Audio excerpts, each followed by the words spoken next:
നമസ്കാരം. Daily news ശുഭദിനത്തിലേക്ക് സ്വാഗതം. പാപത്തിന്റെ ആരംഭം എവിടെ? ഇന്നത്തെ ശുഭദിന ചിന്തയിലേക്ക്. ഡെയിലി ന്യൂസ് ശുഭദിനം നിങ്ങൾക്കായി അവതരിപ്പിക്കുന്നത് ജോയ ലൂക്കാസ്. പൊന്നണിഞ്ഞ പ്രഭാതത്തിന്റെ അലകളിൽ നിറയുന്ന പുഞ്ചിരികൾ. അതെ, ഇന്ന് ആഘോഷമാണ്. ജോയ ലൂക്കാസ്, ഓരോ ആഘോഷത്തിന്റെയും ആത്മാവ്. പാപം എങ്ങനെയാണ് തുടങ്ങുന്നത്? ഒരിക്കൽ രാജാവ് മന്ത്രിയോട് ചോദിച്ചു. മന്ത്രിക്ക് ഉത്തരമില്ലായിരുന്നു. 1 മാസത്തിനുള്ളിൽ മറുപടി പറഞ്ഞില്ലെങ്കിൽ പദവി നഷ്ടമാകുമെന്നായി രാജാവ്. മന്ത്രി ഉത്തരം തേടി അലഞ്ഞു.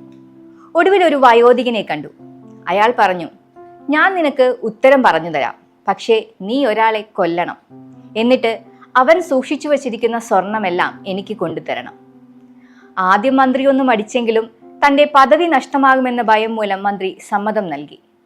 അപ്പോൾ വയോധികൻ പറഞ്ഞു, കൊല്ലലും മോഷണവും പാപമാണെന്ന് താങ്കൾക്കറിയാം. എന്നാൽ പദവിയോടുള്ള അത്യാഗ്രഹമാണ് നിന്നെ അത് ചെയ്യാൻ പ്രേരിപ്പിച്ചത്.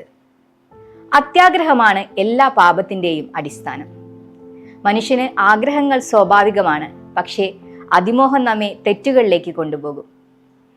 നിലപാടിനായി നിലപാട് വിൽക്കുന്നവരും നിലനിൽപ്പില്ലെങ്കിലും സ്വന്തം നിലപാട് വിട്ടുകൊടുക്കാത്തവരുമുണ്ട്. നമുക്ക് രണ്ടാമത്തെ കൂട്ടത്തിൽ പെടാൻ കഴിയട്ടെ. ശുഭദിനം. ഡെയിലി ന്യൂസ് ശുഭദിനം നിങ്ങൾക്കായി അവതരിപ്പിക്കുന്നത് ജോയ ലൂക്കാസ്.